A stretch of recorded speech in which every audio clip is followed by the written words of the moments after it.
it looks great. It looks like what George Miller's Mad Max movies look like, Cool. just vibrant and shocking. Yes, news. We have actual breaking news this morning, and that is Spirit Award nominations are out. We have 3 films that are in the lead with 5 nominations each. They are Past Lives, May December, and American Fiction, which the latter of which I have not seen yet, Alonso. Have you? I have not, but it's in my pile of screeners. We have a pile of screeners because we LA film critics vote on Sunday for our best of the year. So we'll come back to you next week with those results. So the way they do it, the Spirit Awards, is that it is non-gender specific acting categories. So you get lead and you get supporting. And so, for example, in supporting, you have Charles Melton and Divine Joy Randolph. Yes. Right. So and a whole variety of stuff there. Absolutely. And this is also one of the few major awards where they divide into categories like Best First Feature, Best First Screenplay, which the writer of May December is up for there.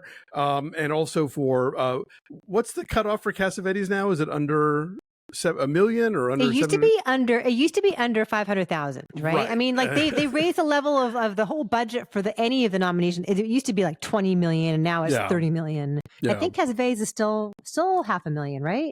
I thought they might have boosted it. I don't have it in front of me, but anyway, they specifically honor films that are made with what they like to call an economy of means, and they do the Robert Altman Award every year, which is an award for an ensemble cast and the casting director that put them together, and that went to a very worthy recipient, Kelly Reichardt's Showing Up. Yes, Hong Chow, so great in Showing Up. Yes. So that is February 25th. A.D. Bryant will be the host. They do it in a tent on the beach in Santa Monica. Is always a good time. Yes. So we will follow with that. So award season is definitely upon us. Between that and the fact that the New York Film Critics did their picks last week, they chose Killers of the Flower Moon as Best Picture, and then they chose Christopher Nolan as Best Director for Oppenheimer, and then their acting winners are Lily Gladstone, Franz Ragowski for Passages, and then Lily Gladstone for lead. So, and then Charles Melton and Divine Joy Randolph are their supporting winners there. And so, so we often don't pick the same things they do across the way in New York. Indeed not. So I doubt these will be our winners when that comes time.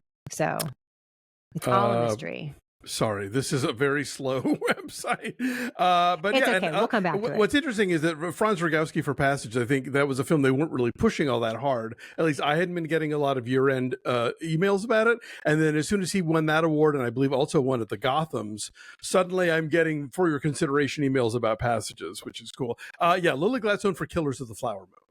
I don't. Good to know. I don't know what their system is at LAFCA. If somebody has multiple things, they'll vote on the award for one performance or one movie that they worked on, but then people can make a motion to add something else. So, like if a cinematographer or a composer has more than one movie that year, so I don't know if they could have added Unknown Country to that, or if they chose not to, or they couldn't, or what the deal was there. But she did win in the lead category, and that's one of those ones that people are like, is she lead, is she supporting? We don't know, so we'll see how that all plays out. It's the eternal conversation, right? We get to vote your conscience, we say.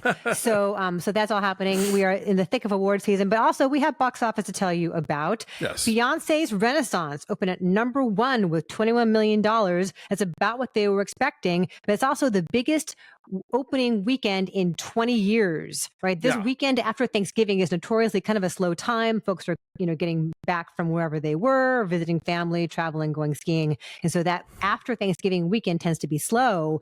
And Beyonce's film did great. You had a packed house at your showing when you saw it on Friday. Plus tickets are really expensive. Like my ticket for a 12:45 p.m. matinee in my little neighborhood theater was $22.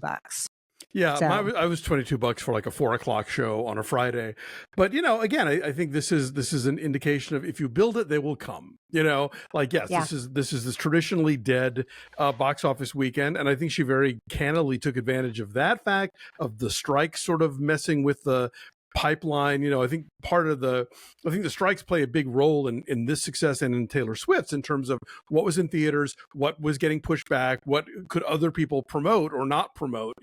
So yeah, good for all involved for making this happen. Yes, and we heard so many, anecdotally, so many reports of people seeing it multiple times, back to back in IMAX. One of our commenters saw it by himself first, alone, just to take it all in, and then saw it twice more that day with packed audiences, and it was like a party. So people are going back. It's so much to look at. You can watch it over and over again and notice something different, whether it's like the lighting cues or the dancers or whatever. So that's probably going to benefit from that. The outfits are amazing. You cannot possibly catch all the outfits in one setting. The flip side of this is the Marvels, which Disney said this week, they're just not even going to report on the Marvels box office anymore. They're done. It came in 11th place this past week. It will end up being the lowest grossing Marvel movie ever. I blame you. Just $80 million. What's that? I blame you. You, Christy Lemire. I could have saved the Marvels and I didn't. That was selfish of me. I'm sorry. I'm sorry, Brie Larson. I think when the smoke clears, that people will eventually come around to extolling the virtues that film has, and I will still say that they have them. But I also think that it was unfortunately, over trimmed. And meanwhile, you have Bob Iger saying, "Oh yes, it needed more executive interference from Disney," and it's like, did it? Would any movie benefit from that? I don't think so. No. No one needs that. Yeah, but it's going to end up having made only about $80 million domestically, $197 million worldwide since its November 10th opening. It's like the worst since The Incredible Hulk. And it is going to be the only Marvel movie that does not make back its production budget. Right. That was $220 million. We were going to get to one eventually. The stock market eventually dips, this ride was going to have to come to a halt. And I think that there is yes, you can pick at the individual faults of this movie, but I think also it reflects an overall Marvel exhaustion with the TV shows and the films coming out this regularly and all that stuff. I think that a lot of things just sort of, played against it, but I do think that it does have its virtues, and hopefully they'll be appreciated. But obviously, whatever Marvel does now is going to be running as far in the opposite direction as they can, I imagine. So we'll see how it goes. That's the thing that bums me out. People are going to look at it look, see, we gave it to a woman director of color. Exactly. We have a predominantly female cast. Look, see what happens when you do this, and that's what's going to bum me out, is that that studios will, hopefully not, but likely be less apt to take more chances like that, Right, because it's always the thing where when a movie like that does well, it's a fluke, or there's some other reason or whatever, or at least it doesn't spawn a whole bunch of imitators. But if a movie like this fails, it is the fault of the underrepresented, artists and audiences for blah, blah, blah, blah. Yeah, it's a bummer. So we will keep track of that. And then also the Furiosa trailer came out. Yes. Woohoo! I'm Furiosa! The darkest of angels.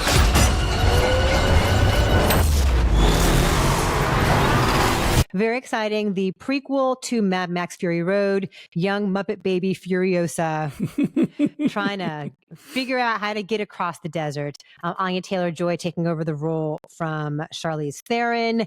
It looks great. It looks like what George Miller's Mad Max movies look like, cool. Just vibrant and shocking and just absolutely beautiful. So that comes out in 2024. Is he directing or just Furiosa? He's directing. He is directing? Okay, he's directing. Good. Excellent. But you know what would have helped Furiosa, I think, in her journey across the desert is training with Carol Bike. It might have made her stronger, So we have a great deal with our friends at Carol Bike. It's this fantastic, really well-made, really solid and fun and efficient to use exercise bike. Take $250 off your Carol Bike now through January 15th. It's a great deal. I have one right back there, and you can get your workout in 8 minutes. They have fun little graphics some fun music, the way that they walk you through your workout. And I'm happy to have it here. So it's a great deal with them. And just think, like, if Furiosa had trained with Carol Bike, think about how much faster she could have gotten to the green place. Right? Just putting it out there, just a theory. And I'm sure it comes with a really handy water bottle that would have held her in good stead as well. Right. And as we know, water is very valuable. Indeed. In this world. It's like gold. So that comes out in 2024. We will definitely have a review for you on that when that comes out. I'm so excited. I love Mad Max Fury Road, so that'll be a blast. Yeah. And then Jamie Foxx made his first public appearance in about 6 months, since he was announced to be suffering from this medical issue. We still don't know what it was exactly that he was going through, but he spoke at this Critics' Choice Awards event and was joking. He walked on stage by himself and was joking about how, like, that's not a thing that I could have done until recently. And so he would not wish this upon anybody. And he was saying that he didn't see the light at the end of the tunnel. Like, he's like, I saw a tunnel. So he joked about that too, because the quick wit is still there with Jamie Foxx. Good. So good.